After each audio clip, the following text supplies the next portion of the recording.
Hey, what is up, everybody? This is Steviebreech coming to you here today. I was listening to Cheap Heat on the way home from work today. This was the 4th of July Spectacular.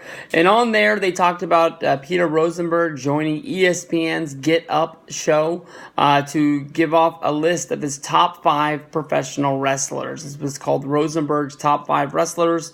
And it was one of the hot topics that was on ESPN just a few days ago. I have done, top 5 wrestlers in the past, but this is something that honestly sort of, changes all the time. Basically, wondering how we're going to rank certain things. I'm going to be giving my top 5 professional wrestlers by giving my judge of what it's going to be. More than likely, my top 5 might be different from your top 5. We might have a few of the same guys. They might be in different order. We might have completely different guys.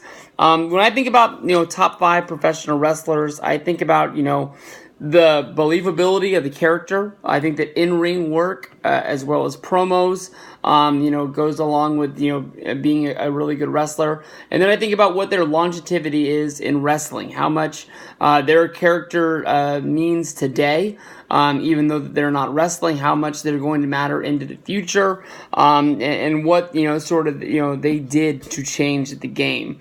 Number 5 on my list is going to be the only current, I guess you can say, well, maybe not. I don't know what to say. He's kind of part-time. He's kind of full-time when he's not doing movies. John Cena.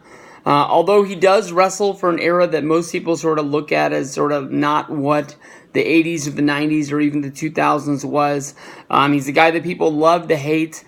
John Cena's been doing this, honestly, for a really long time, since his debut in 2002. And very rarely is he not the main event of what is going on in WWE.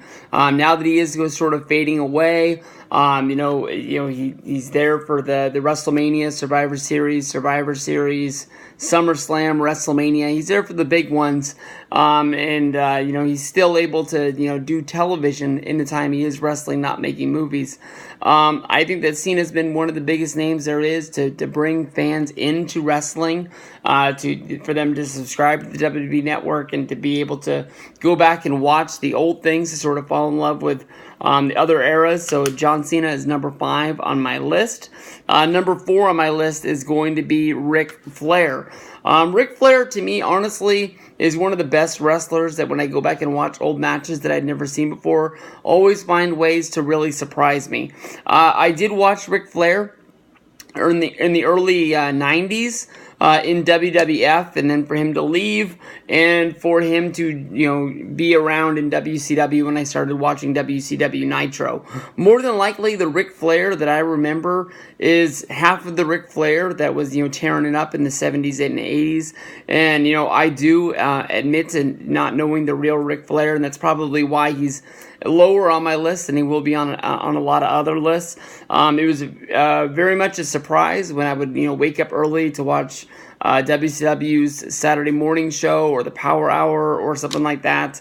I didn't really know what time it was on. I would find it when I was flipping channels, and Flair was always one of the main guys there, but I didn't watch enough of that older WCW NWA stuff to rank him higher on the list. Number 3 on the list is definitely somebody that changed professional wrestling. He was there for the Attitude Era.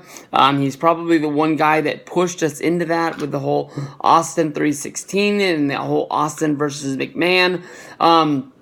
Sort of taking wrestling away from being all about the wrestling, but more about storylines, and what they're going to do to be pushing the story further and further, and how long they can stretch a story before losing a fan to basically just being that this is never going to end. Stone Cold Steve Austin, he was a really good wrestler, as well as being a really good brawler, delivered some of the best promos that we'd ever seen, definitely brought more people to watch Monday Night Raw, as well as buying Austin 316 shirts, is the reason why he's going to be number 3 on the list. I will honestly come out and tell you that number 2 and number 1 were the hardest ones for me to pick. And for anybody who's watched my videos for an extensive period of time, should already know who number 2 and number 1 are going to be. And this is pretty much a coin flip for where it's going to be. Because of what I said, what their character means today and what they mean to the future of wrestling is the reason why I went the way I did. Number 2 on my list is Hulk Hogan, aka Hollywood Hulk Hogan, the favorite wrestler of my pastime. As I was growing up being a kid, wearing the red and yellow, and he was honestly one of my favorite guys throughout the NWO and WCW stuff. I was one of those guys that watched wrestling, who loved to cheer for the heels, something that I still find myself doing today. And Hollywood Hulk Hogan was one of the best heels there ever was in wrestling. He's always going to be looked at as one of the best baby faces, but he's one of those guys that would go in there and really not get in any offense in during a fight and lose on the pay-per-view and come out on Monday night and just run his mouth about how he beat that other guy from pillar to post, and just basically, if you didn't see it, you wouldn't believe it, how it came out. Hulk Hogan, to me, I think he got more people to wrestling than I think anyone ever has. Whether it's from him actually wrestling on Saturday night's main event, or it was him, with this Saturday morning cartoon.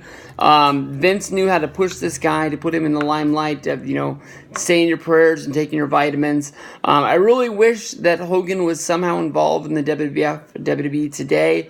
I don't know really how he fits into the picture, whether if he's just a guy who comes out at WrestleMania. I don't really think that he would work as a GM coming out each and every week. I don't really think that he worked as a spokesman coming out and hyping things up.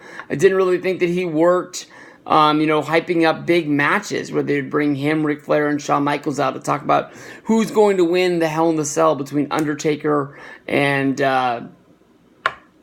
Brock Lesnar. So I don't really know how he fits. I just wish that he was somehow involved. And that's why he's number 2 on the list. Number 1, Triple H. This guy, honestly, to me, every time I ordered a pay-per-view throughout the 90s and the 2000s with my own money, Triple H, to me, honestly, was with that one guy, whether if he was in the co-main or whether if he was in the main. I knew that I was going to get a match that was worth my money, and I was not throwing it down the tubes. Triple H wrestled throughout the mid-card when I loved him. He became a main event guy, wrestling against guys like Angle, Undertaker, The Rock, Stone Cold Steve Austin. He was hot at the right time, and maybe he was having great matches because he was wrestling against great opponents. But to me, I followed him all the way until basically his in-ring full-time career ended. That ended around 2010 when he was, taken out by Sheamus after, it might have been at Extreme Rules, and then he basically became the part-time wrestler that we know of today. Triple H, with his involvement in WWE, being the, I guess you can say, so-called second man in charge, running NXT, is going to be giving to the future of wrestling so much. I mean, everybody hated Triple H as a wrestler, but it seems like everybody loves Triple H the promoter with everything that he's doing in NXT and just blowing things up. And I really do believe that once Triple H does come into control of the company and Vince rides off into the sunset, counting his money, living on his yacht, doing what he was ever going to do, I really see that we're going to see, Triple H take WWE into a new era, and we're going to really see wrestling shine. And makes sense again. So that is my top 5. We got Cena, Flair, Austin, Hogan, and Triple H. Hopefully you guys make some follow-up response videos. Let me know your guys' top 5, and we can have a lot of fun with this. Peace out, guys.